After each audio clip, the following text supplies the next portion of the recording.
Quisiera comenzar con algunos conceptos. Primero, ¿qué es el duelo? El duelo hace referencia a la experiencia emocional de reacciones psicológicas, cognitivas, conductuales, sociales y físicas de una persona como el resultado del fallecimiento de un ser querido. Es considerado un síndrome, y uso comillas adrede, emocional complejo. Existe una tendencia a medicalizar este proceso. Por ejemplo, existe, como Giancarlo había mencionado en la introducción, el concepto de duelo complicado. Este concepto describe a una desviación de la experiencia de duelo normal, definida por normas culturales y sociales.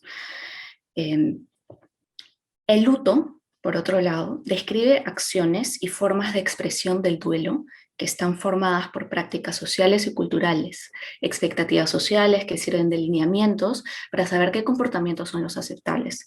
Se refiere, por ejemplo, a costumbres, a funerales, a rituales, también el usar ropa no, de un tono oscuro, de repente vestir de negro o de gris, por un determinado tiempo después del fallecimiento.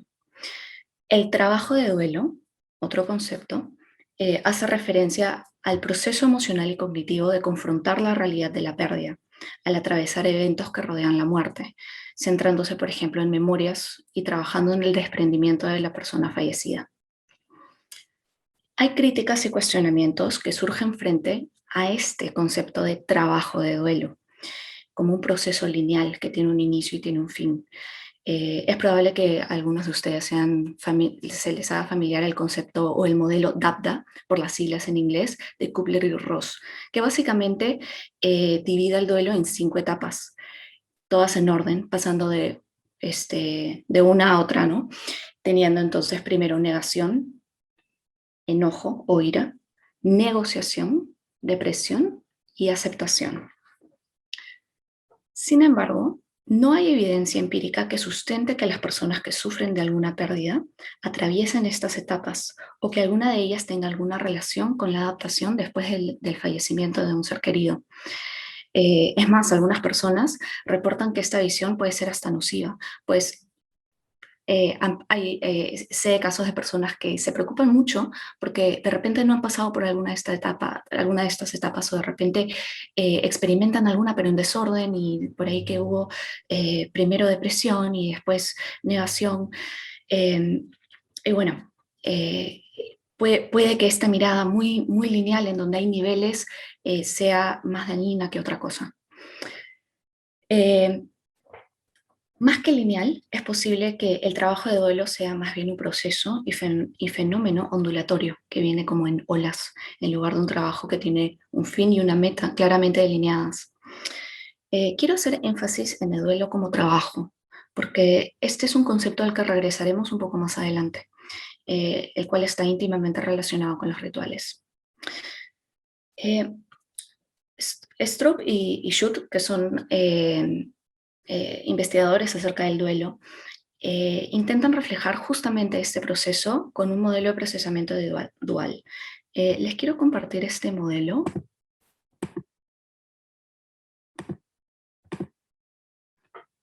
Listo. Entonces, en este modelo de procesamiento dual, tenemos por un lado, a mi lado izquierdo, tenemos a las actividades orientadas a la pérdida, que puede ser el trabajo de duelo, el renunciar, continuar y reacomodar vínculos, también ataduras, también negación o evitación de cambios, todo lo que está relacionado al trabajo de duelo, tristeza, abatimiento incluso. Al otro lado tenemos actividades orientadas a la restauración. Entonces tenemos, por ejemplo, atender a cambios de la vida, hacer cosas nuevas, conocer a personas nuevas, incluso también distracción del duelo, de estos sentimientos de tristeza o incluso también vacío, nuevos roles, nuevas identidades y nuevas relaciones. Y un duelo sano, entonces, de acuerdo a este modelo, es aquel duelo que en la experiencia diaria tiene una ondulación entre estas dos actividades. Entonces, oscila las actividades orientadas a la restauración a las orientadas a la pérdida. De modo que en un mismo día incluso pueden haber ambas. No necesita haber un orden específico y este modelo plantea que estas ondas, esta oscilación con el tiempo se hace menos frecuente. Y así es como podemos determinar que un duelo está siendo sano.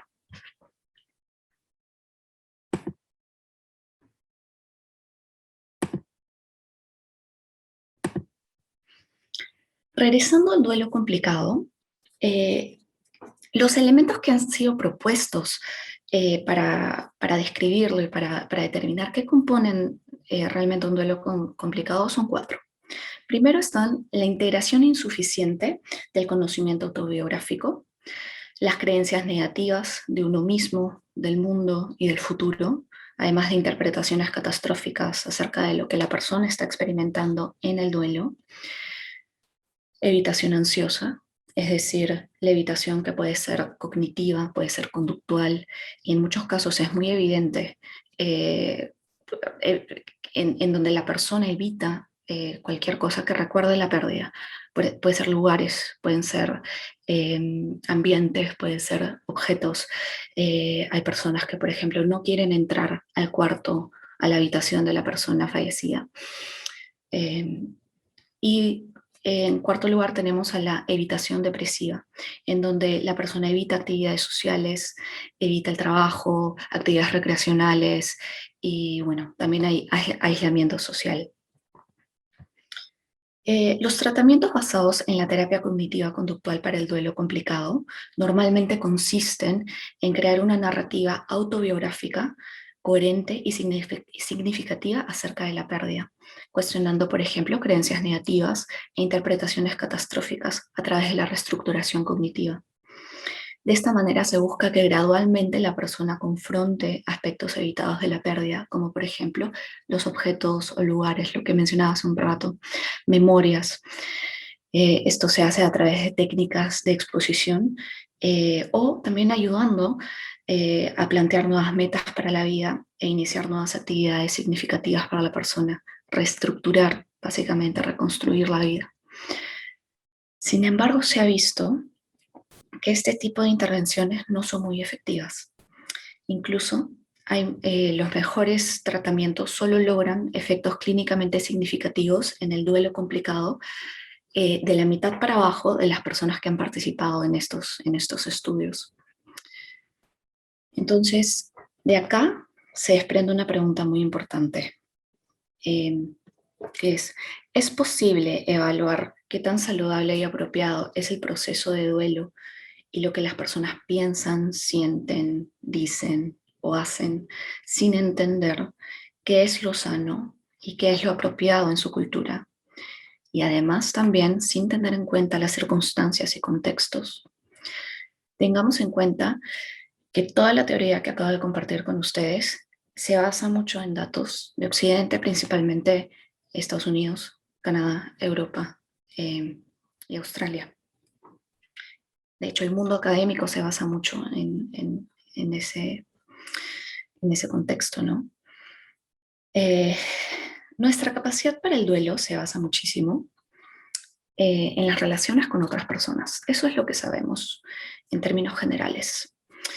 Somos finalmente criaturas sociales y necesitamos ser vistos y sostenidos por otros. Necesitamos crear contextos en que permitan sentir dolor de manera individual y también colectiva.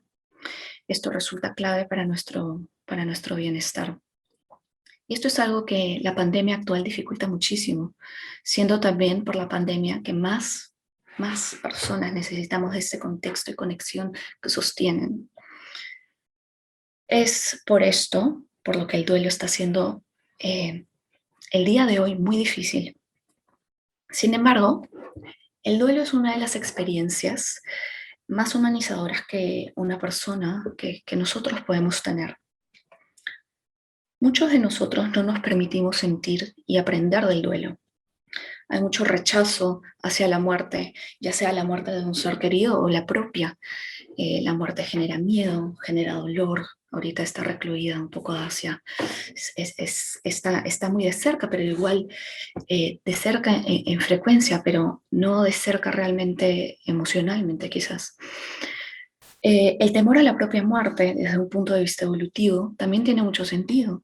Sin embargo, vale la pena considerar un aspecto cultural. Actualmente, por ejemplo, el lugar que le damos a la muerte es muy diferente al de otros tiempos, en donde la muerte estaba muy integrada a la vida. Eh, de cualquier manera, perder a un ser querido es sumamente doloroso. Eh, Nosotros experimentamos el dolor, tristeza y todo lo que abarca el concepto de duelo por aquello que importa, por aquello hacia lo que nosotros sentimos amor, por aquello que queremos. El dolor finalmente es también parte del amor. Y quisiera compartir unas palabras de la escritora Terry Tempest Williams, eh, que dice así, eh, existe belleza profunda en no mirar a otro lado, sin importar qué tan doloroso pueda ser. Se trata de brindar presencia y ser testigo. Yo solía pensar que ser testigo, observar, presenciar era un acto pasivo. Ya no lo veo así. Cuando presenciamos y no miramos a otro lado, algo se revela, la médula de la vida. Cambiamos, ocurre transformación, la conciencia cambia.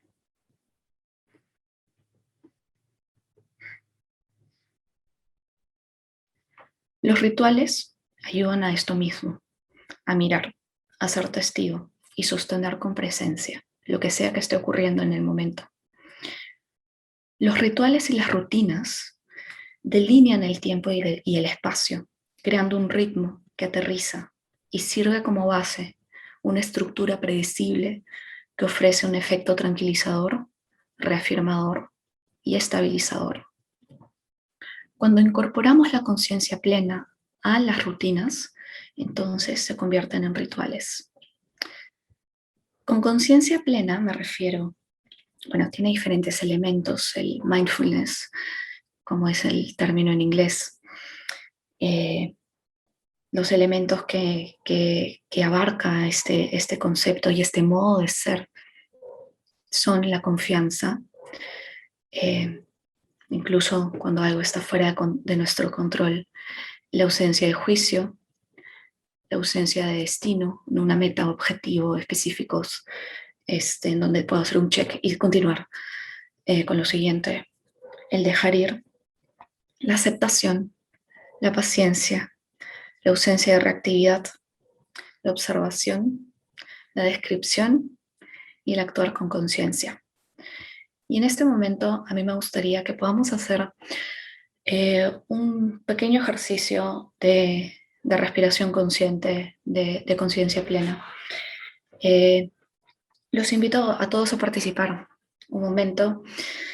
Para esto les voy a pedir que tomen una posición que les permita estar alertas, que los sostengan en atención, pero también que les permita estar cómodos, relajados. No es necesario rigidez.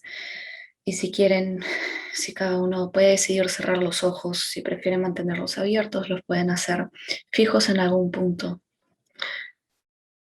Y les voy a pedir que lleven la atención hacia adentro, hacia las sensaciones de respirar. Ya sea que la respiración se sienta más fuerte, de manera más distintiva, en la nariz, en el pecho o en la barriga, o donde sea que se sienta con mayor facilidad. Les voy a pedir que lleven la atención ahí, sin necesidad de alterar, tan solo observando.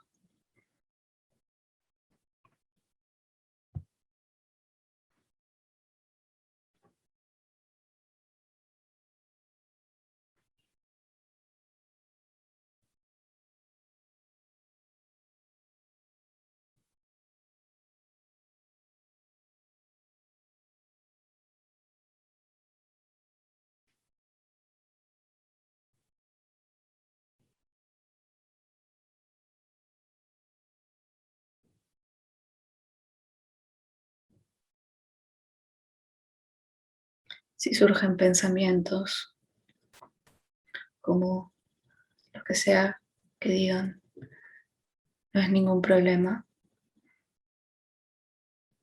Tan solo reconozcamos que esto sucedió para regresar nuevamente a la respiración, a ese inhalar y exhalar constantes y presentes.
La conciencia plena o mindfulness es una práctica profunda que soporta el cultivo de estabilidad, de apertura, de valentía, de compasión y que hacen posible que nos volvamos más resilientes.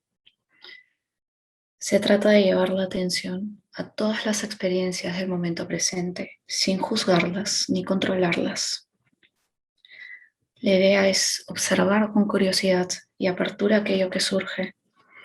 Esto incluye experiencias externas como cosas que otras personas hacen, otras personas dicen, eventos, cosas que pasan, como de repente celebraciones, accidentes, situaciones cotidianas.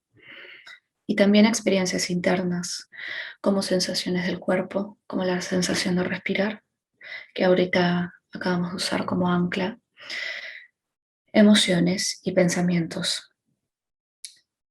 Nosotros los seres humanos tenemos la costumbre, porque somos muy buenos en eso, de quitar, cambiar, poner, modificar. Si es que algo se malogra, lo arreglo. Si es que algo no funciona, lo reemplazo. Lo llevo al taller, cambio, ajusto, modifico. No se ha ido muy bien con eso, por eso es que somos la especie dominante. Sin embargo, cuando tratamos de aplicar esta estrategia al mundo interno, no funciona. Cuando buscamos entonces modificar, cambiar, regular, mejorar lo que uno piensa, lo que uno siente, no aplica. De ahí también la frase de se te zafó un tornillo, porque tenemos la idea de que un ser humano es más parecido a un robot, cuando en realidad se parece más a un jardín, un sistema vivo, orgánico. Con las emociones, sensaciones y pensamientos, entonces el paradigma cambia por completo. Y es aquí donde entran los rituales. Los rituales nos guían a través de transiciones. Como mencionaba, hacen un delineamiento del espacio y tiempo, reafirmando y calmando. Los rituales existen en nacimientos, en el inicio de la vida, en el paso de la niñez a la adultez, en matrimonios, en separaciones, fin de relaciones, en el fin de la vida. En toda transición importante en la vida, los rituales sostienen ese paso, ese movimiento y añaden significado, añaden una narrativa, una historia. Esto se da de manera individual y también de manera colectiva, trayendo una sensación compartida de significado a través de imágenes, a través de recuerdos e historias. Las relaciones interpersonales también son historias y el ritual ayuda a consolidar esa historia. El duelo no es una excepción, siendo el duelo una experiencia relacional. Toda cultura tiene una historia profunda de rituales de transformación que han sido extensamente documentados por antropólogos. Sin embargo, desde una perspectiva psicológica, hay muy pocos estudios empíricos que hayan examinado el impacto de realizar rituales tras la pérdida de un ser querido.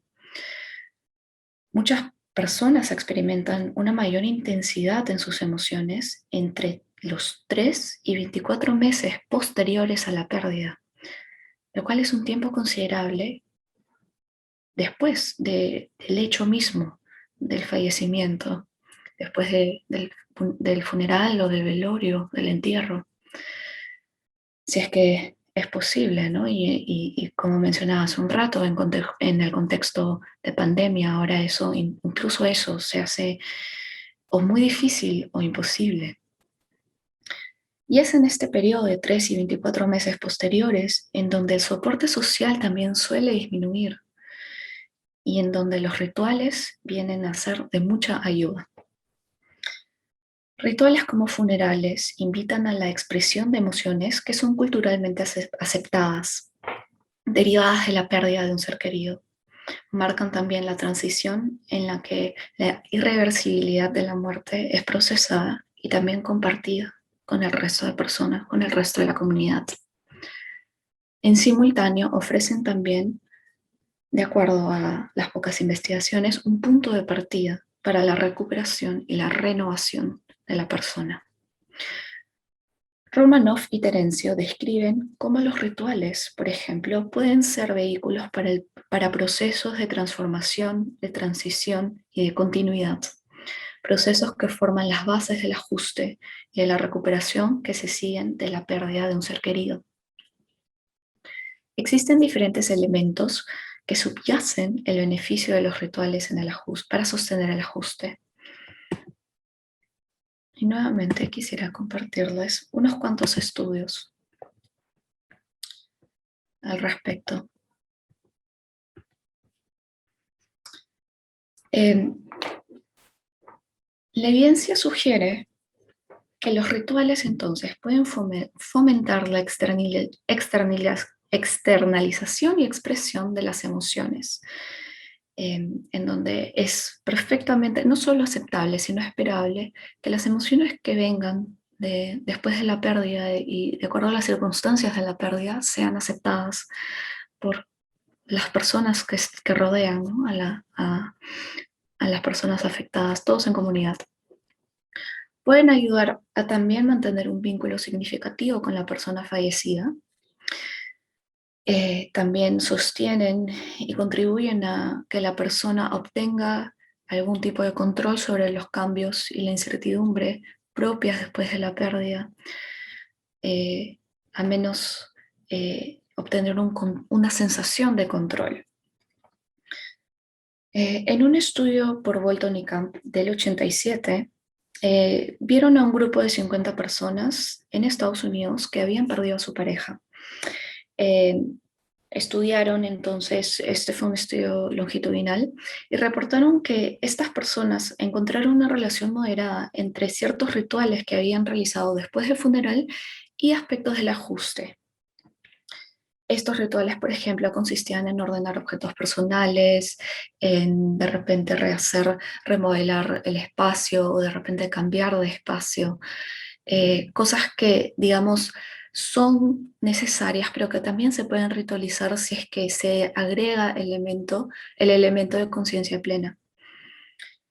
Eh, un poco más recientemente, Castle y Phillips exploraron el uso de varios rituales, como por ejemplo visitar tumbas, escuchar la música que a la persona fallecida le gustaba, o practicar cosas que se hacía también con la persona, en 50 personas también de Estados Unidos. Encontraron que todos estos rituales fueron calificados de moderadamente útiles a muy útiles en el proceso de ajuste.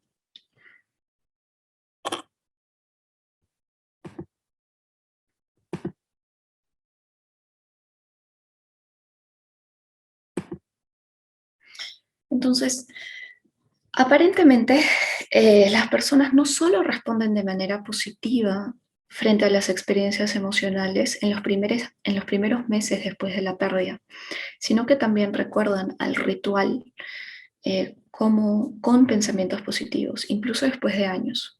Esto quiere decir que los rituales pueden contribuir a que incluso sentimientos sumamente difíciles de experimentar eh, sean percibidos de una manera diferente.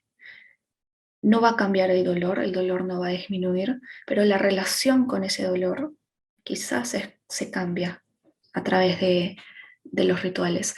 Hay una falta de estudios mediacionales en donde que este modelo estadístico podría ayudar a comprender un poco mejor cómo los rituales sostienen y tienen un efecto mediacional entre el proceso de duelo y cómo la persona los experimenta este mismo proceso.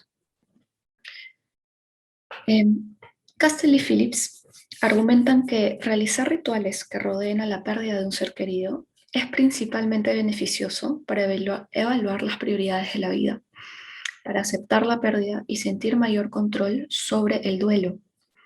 Los mismos autores incluso encontraron que la intervención profesional, como mencionaba hace un rato, era menos efectiva comparada a compartir historias acerca del fallecido con otras personas, con personas que también conocieron al fallecido, por ejemplo. Eh, los avances médicos, por otro lado, han externalizado y han extendido el control sobre la muerte, dando pie a la formación de la industria funeraria, por ejemplo, ¿no? Que ahora es la que se suele encargar de prácticamente todo. De manera incrementada, entonces, la muerte se ha convertido en algo escondido del ojo público. No siendo familiar, la muerte se ha vuelto amenazante y horrorosa, algo terrible y que asusta muchísimo. El duelo antes solía expresarse de una manera un poco más abierta y sin las restricciones comunes al mundo moderno. Era compartido en comunidad, en contraste con el énfasis actual en el controlar las propias emociones y mantenerlo todo en privado. Sé fuerte, tienes que ser fuerte, no llores por tu familia. Esas frases que son comunes, fortaleza equiparada a no sentir. Los rituales ayudan entonces a traer permeabilidad en los límites que hay entre la vida y la muerte, la memoria y la experiencia.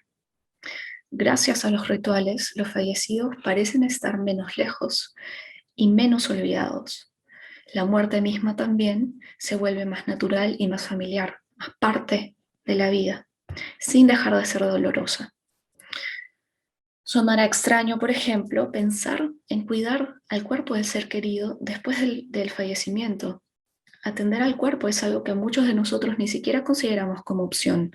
De hecho, ayer en consulta, una persona compartía conmigo cómo le parecía muy extraño que un familiar suyo transportó el cuerpo de su bebé fallecido a otra ciudad para poder enterrarlo. Creo que esto es justamente una manifestación de cómo estremece incluso el pensar en pasar tiempo con la persona una vez que ya falleció.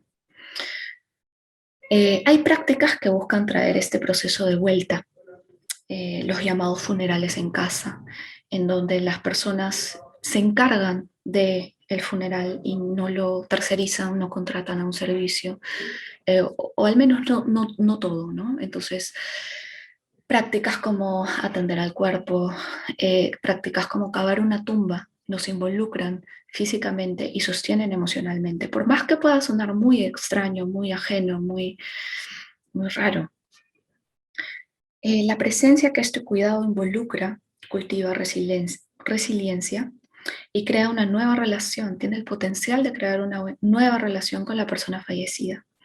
Este proceso tiene un potencial de unir en amor, en duelo y en resiliencia.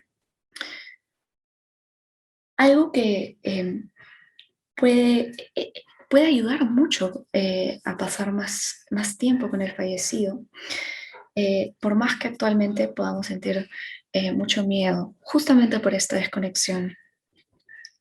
Y bueno, actualmente esto mismo que puede ser muy útil las circunstancias que nos rodean lo hacen imposible. Nuevamente, quizás interrumpiendo el procesamiento que necesita haber después de la pérdida de un ser querido. Además de la dificultad para generar conexión que mencioné previamente, la falta de presencia física, entonces, hace que este proceso sea muy difícil. Además, en el mundo moderno hay menos espacio para los rituales y menos para rituales en comunidad, colectivos, en las circunstancias actuales. En Occidente, los rituales se ven como un punto de partida, como en los estudios que mencionaba previamente, son como un inicio para llegar a una mejora, para llegar a estar bien, en donde estar bien se define como, como sentir solo emociones agradables y ya no sentir tristeza o nostalgia o arrepentimiento o lo que sea que venga. El duelo entonces se ve como un trabajo, como un hacer, algo que tengo que hacer para poner un check a mi lista, a mis metas. Existe un ritual, sin embargo, en permanecer en silencio. El ritual se trata mucho de eso también. El ritual ocupa el espacio de la comunicación, intercambiando gestos y conectando a los participantes entre sí y consigo mismos, propiciando el estar con, en lugar de hacer o deshacerse de. Este silencio contrasta fuertemente con la bulla comunicativa del día de hoy, una comunicación sin comunidad. Un ritual trae comunidad sin bulla comunicativa. Los rituales, pues, dan forma a transiciones esenciales de la vida. Son formas de cierre y consolidación. Sin ellos, nos deslizamos de una etapa a otra sin sostener nada, como cuando cargamos muchas cosas en los brazos y se nos caen todas al piso. Es así como nos mantenemos, por ejemplo, como consumidores, sin pensarlo mucho, avanzando, acumulando no solo cosas, sino experiencias, logros, y luego que sigue, que sigue, que sigue. Los rituales entonces dan estructura a la vida de la misma manera en la que las estaciones del clima dan también estructura al año. Pasar de un umbral a otro nos lleva de una fase de la vida a una nueva. Los umbrales y transiciones ofrecen un ritmo para articular e incluso narrar el tiempo y el espacio que necesitamos como seres humanos. Hacen posible una experiencia profunda de orden. Sin embargo, el día de hoy están siendo borrados y reemplazados por una comunicación acelerada. En el caso de la muerte, existe como mencionaba, esta industria funeraria que no necesariamente es algo negativo, pero en ocasiones pueden alienar un poco la experiencia de duelo y la muerte en sí misma, ya que se encarga de un proceso valioso e importante para sostener y navegar el movimiento interno de duelo. ¿Por qué es que hago énfasis en el silencio, en el no hacer, en la pausa? ¿Y por qué es que también quise incorporar el muy breve ejercicio de mindfulness, práctica de mindfulness hace un rato? Para empezar, quisiera describir las 5 respuestas frente al trauma o frente al peligro. Seguramente estarán familiarizadas con las primeras, que son pelea, huir, congelamiento. Pero también existen 2 más, adular y desmayarse, que son traducciones del inglés en donde todas empiezan con F, fight, flight, freeze, fawn, faint, en donde, bueno, tenemos el pelear, el huir, el congelarme, y las últimas 2 es en las que quiero centrarme ahora. Todas son formas instintivas de responder frente al peligro. Adular hace referencia a una extrema complacencia. Es priorizar deseos, sentimientos y necesidades de otras personas por sobre los propios, teniendo entonces dificultad en establecer límites y decir no. Se basa entonces en la idea, en la idea de que uno puede ganarse pertenencia, puede ganarse el amor y la aceptación de otras personas al ser buena gente, buena persona, y tratar de complacer y aplacar todos, todas las necesidades o exigencias o expectativas de otras personas para evitar conflicto o peligro.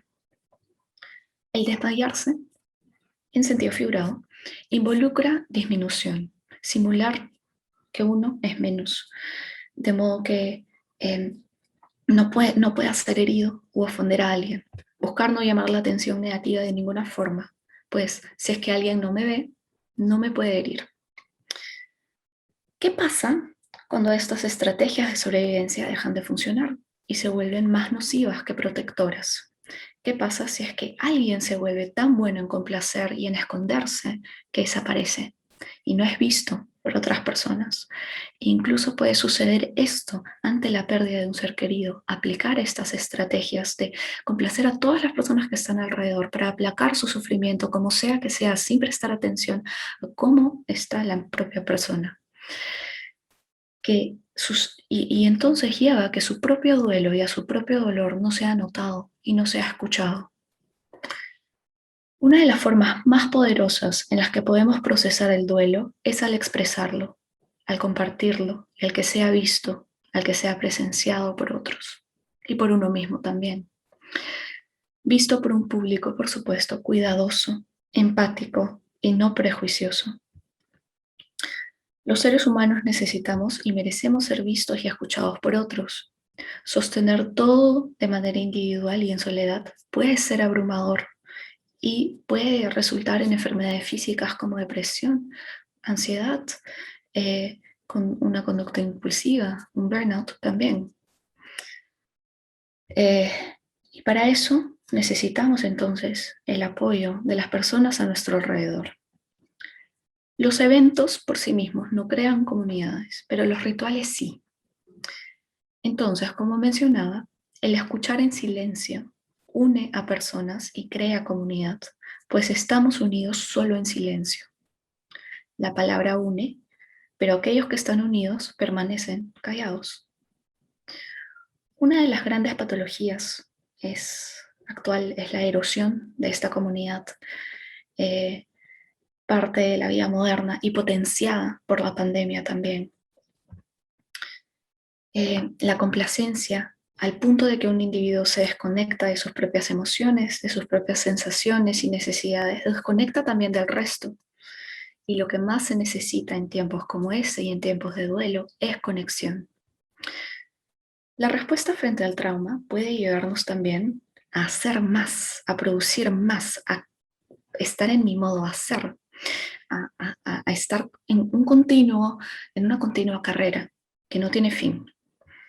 Los rituales entonces ofrecen un bálsamo, pues no involucran al hacer, sino más bien al ser. Finalmente somos seres humanos, no haceres humanos. Los rituales ofrecen la pregunta, ¿cómo estás? Desde el corazón, no desde la cabeza. Las transiciones hablan, transforman, y los rituales ofrecen esa transformación en donde parte importante es el silencio, el estar con. Los rituales además ayudan a crear una historia significativa. Por ejemplo, en sociedades arcaicas no se hace una distinción fuerte y definida entre la vida y la muerte. La muerte es un aspecto de la vida y la vida es solo posible en un intercambio simbólico con la muerte. La relación entre la vida y la muerte entonces se caracteriza por reciprocidad entre ambas. El carácter religioso puede estar presente, pero puede también no estarlo. Leía, por ejemplo, una persona que pensaba en el fallecimiento de su pareja sintiendo un profundo dolor y luego pensaba en la transformación de la materia viendo a su pareja entonces transformada. El dolor de la pérdida no necesariamente disminuyó, pero se hizo más tolerable. Les voy a pedir un breve ejercicio, si es posible escribir en algún lado las respuestas a las siguientes preguntas que quisiera compartirles. De repente en los mensajes, si es que desean, o en alguna hoja de papel.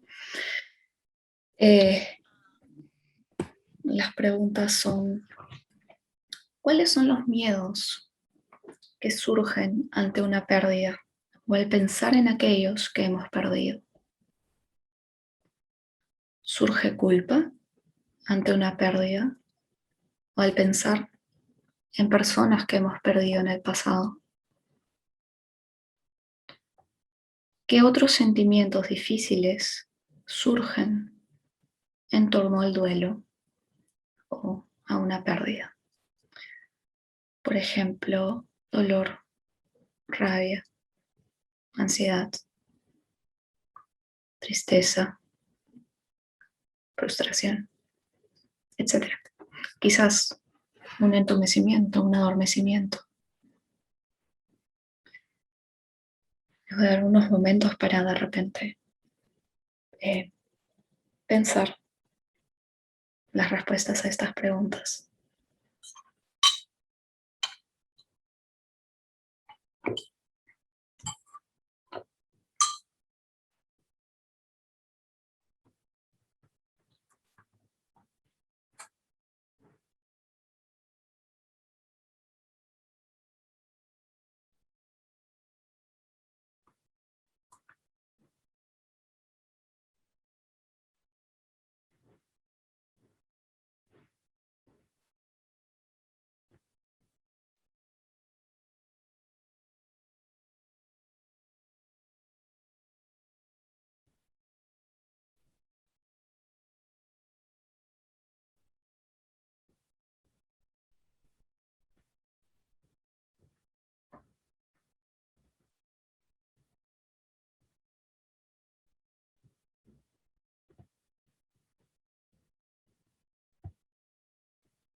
Esas respuestas, o lo que sea que haya surgido, que siga surgiendo con estas preguntas, los invito a que los acompañen sin necesidad de encontrar una resolución, sino más bien presencia y compañía. El ritual y el funeral a veces, rituales, perdón, como funerales a veces son vistos como un vehículo para algo, cuando en realidad tiene un valor en sí mismo, como estas preguntas tienen un valor en sí mismo, más allá de las respuestas o lo que hagamos con ellas. El lenguaje muchas veces también es utilizado para algo. Actualmente, por ejemplo, se utiliza para acumular información. No hay nada malo en tener información, pero el lenguaje también tiene un valor en sí mismo. La poesía, por ejemplo, nos ayuda a conectar y encontrar significado en experiencias que pueden ser muy difíciles. Y para terminar el día de hoy, me gustaría compartir con ustedes un poema, justamente, del poeta Rainer Maria Rilke, que se titula Abriéndome paso. Pienso que estoy abriéndome paso a través de roca sólida, en capas pedernales, mientras el mineral yace, solo. Estoy tan adentrado, no veo salida, y sin espacio, todo cerca de mi rostro, y todo cerca de mi rostro es piedra. No sé aún mucho del dolor, así que esta inmensa oscuridad me hace pequeño. Tú, sé el maestro, ábrete paso, y así tu gran transformación me sucederá a mí, y así mi gran llanto de dolor te sucederá a ti.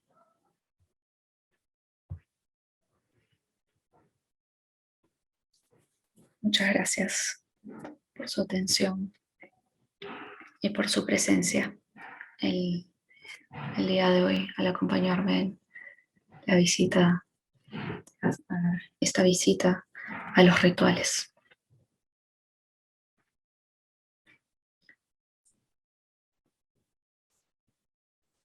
Gracias a ti, Rafaela. Veo que encarnas lo que enseñas, no le tienes miedo al silencio. Y es bueno que te hayas podido comunicar eso a la audiencia también y habernos dado este espacio de silencio. Desde las 8 de la mañana venimos hablando de muchas cosas, venimos conversando, disertando, analizando estadísticas e investigaciones. Es bueno tener este espacio de silencio. Ya saben, tienen un espacio de preguntas que Rafaela muy amablemente nos está brindando ahora también. Si desean, pueden escribirlas en el chat de Zoom. O si desean, a través de Facebook también tenemos una cantidad similar de audiencia. Mientras tanto, puedo ir haciendo algunos comentarios como para dar tiempo para que puedan escribir. El valor de los rituales, desde Ruy Dahl, por ejemplo, me acuerdo mucho, Joseph Campbell, que son, estamos orientados a la parte analista, o sea, analítica de todo el asunto, pero eh, quiero resaltar el valor de los rituales como una inteligencia más. En algún momento tú dijiste que no son un vehículo para algo, sino tienen un valor en sí mismo. Y así como la ciencia tiene un valor en sí mismo, y el arte tiene un valor en sí mismo, y bueno, los rituales y su característica relacional también parecen tener un valor en sí mismo. La pregunta que te quería hacer para poder darle el espacio a los participantes para que vayan escribiendo es, ¿por qué tenemos una cultura, digamos, una orientación científica al afrontamiento del estrés, pero no de la convivencia al dolor? ¿Qué nos falta como comunidad científica, como comunidad profesional? ¿Por qué más nos vamos a querer quitar eso, ¿no? Es como que está mal ahí, tenemos que mantenerlo bajo control, como si fuera ahí un perro rabioso, ¿no? Nos falta muchísimo del otro. Coméntanos un poco, Rafael. Eh, Tu pregunta es, ¿por qué es que no tenemos una aproximación científica al dolor, si entendí bien? ¿O por qué es que queremos más bien tenerla y como mencionabas, como controlar al dolor como si fuese algo, un monstruo? Sí, Exactamente, ¿no? Y está sistematizado, ¿no? No sí. solamente hablar de la ciencia por un momento, pero está en todo. ¿Qué nos puedes comentar? Bueno, eh, la psicología es una rama que se ha esforzado por mucho tiempo en ser vista como ciencia, ¿no? Para ser tomada en serio por la comunidad académica y la comunidad científica, y entonces ha buscado adoptar modelos científicos como los modelos que se utilizan en medicina o incluso en ciencias exactas como la ingeniería o matemáticas. Y pienso que esa aproximación entonces se ha buscado eh, eh, eh, eh, eh, se ha aplicado a experiencias internas, como por ejemplo, como las emociones o pensamientos, y en este caso sensaciones muy desagradables que pueden ser como la tristeza y pérdida. Y quiero hacer énfasis acá en el lenguaje que utilizo. Yo me hago mucho énfasis en no utilizar palabras como emociones negativas, eh, porque ninguna es realmente negativa. Puede ser sumamente difícil, sí, pero todas las emociones tienen una función, ¿no? Entonces, a partir de eso es que las emociones no son malas, y por más difíciles, al no ser malas, no es necesario erradicarlas, sino más bien sostenerlas. Pienso que hay un énfasis, a veces incluso obsesivo, en sentirnos siempre bien, contentos, en estar fuerte y feliz. No puedes sentirte así, no debes derrumbarte, como se le dice, que yo no. que entiendo que hace referencia a que la persona siga con su vida, pero puede una persona seguir y sentir al mismo tiempo. Quizás ahí está la fortaleza, ¿no? Entonces, em, quizás es esto mismo, la promesa de la psicología como ciencia, en donde busca predecir el comportamiento y poder controlarlo, poder hacernos sentirnos como queremos sentirnos. Y es natural que el deseo sea hacia lo placentero y no tanto lo no placentero, ¿no? De hecho, la rama cognitivo-conductual busca mucho eso. Sin embargo, ya las terapias contextuales, por ejemplo, buscan responder a justamente críticas como esta de, oye, quizás el duelo, quizás si es que alguien se siente abatido tras la pérdida de un ser querido, no es un problema, quizás es parte de la respuesta natural de frente a un evento de la vida. Y entonces, ¿cómo podemos sostener este contexto? Y más que cambiar la emoción, cambiar la relación que tenemos con esa emoción, ¿no? Eh, no sé si respondo tu pregunta, Giancarlo. Sí, por supuesto que sí. Eh, Están recibiendo felicitaciones a través de Facebook, a través de Zoom por la ponencia. Voy a hacer una última pregunta para cerrar la participación, si me permites. Claro. Las personas que estamos más relacionadas con el trabajo interdisciplinario, por ejemplo, física y neurociencias, le damos mucho valor al rol de ser testigo, ¿no? Al rol del observador, porque sabemos que cambian las cosas, ¿no? En este panorama de estudio de la conciencia, de la complejidad que tiene.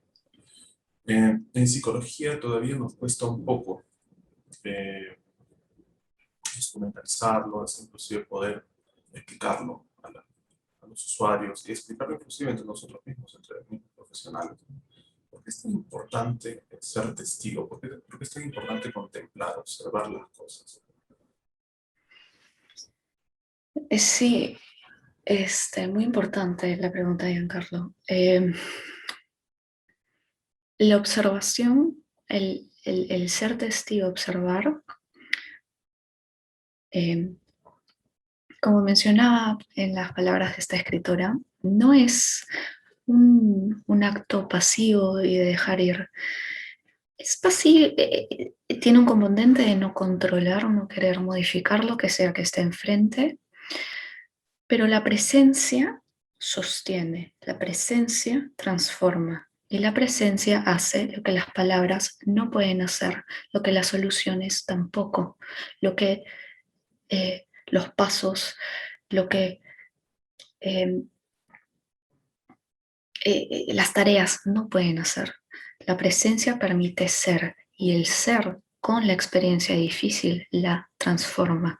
El respirar con el dolor transforma la relación con ese dolor. Nos permite existir en reposo con la experiencia sin querer alterarla. Y esa es la fortaleza que buscamos cultivar. Esa es la resiliencia que buscamos también cultivar de manera individual y colectiva. Y eso lo hace la presencia. La presencia permite conexión. Muchas gracias, Rafaela. Hay una pregunta de la audiencia, no sé si tienes unos minutos. Claro, claro que sí. Me dice Erika Redondo, dice, doctor, buenos días, saludos cordiales. Mi pregunta es, ¿cómo podemos ayudar de mejor manera a dejar las emociones retenidas a las personas que no pudieron despedirse de sus seres queridos? Excelente pregunta, Erika. Sí, esa es una problemática sumamente actual. Eh, Crear rituales. Los rituales no tienen que ser institucionados, no tienen que ser específicos. Crear un ritual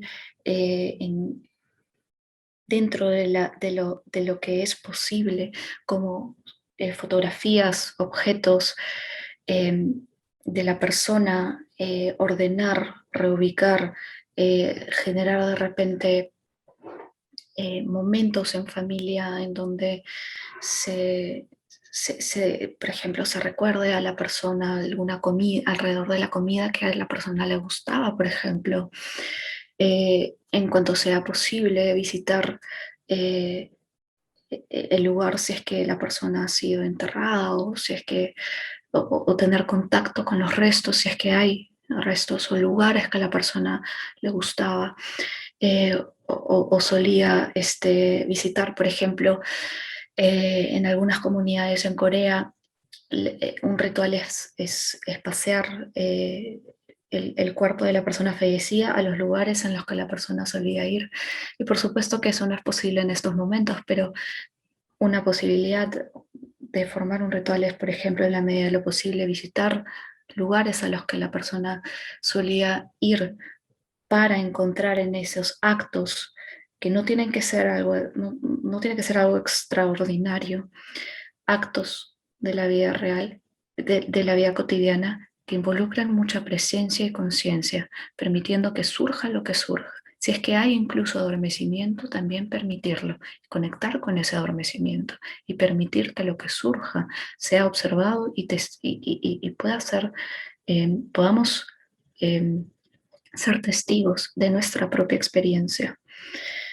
Eh, Hacer cartas ayuda mucho también, por más que esa carta no sea leída por otras personas. Poemas, el arte sostiene muchísimo.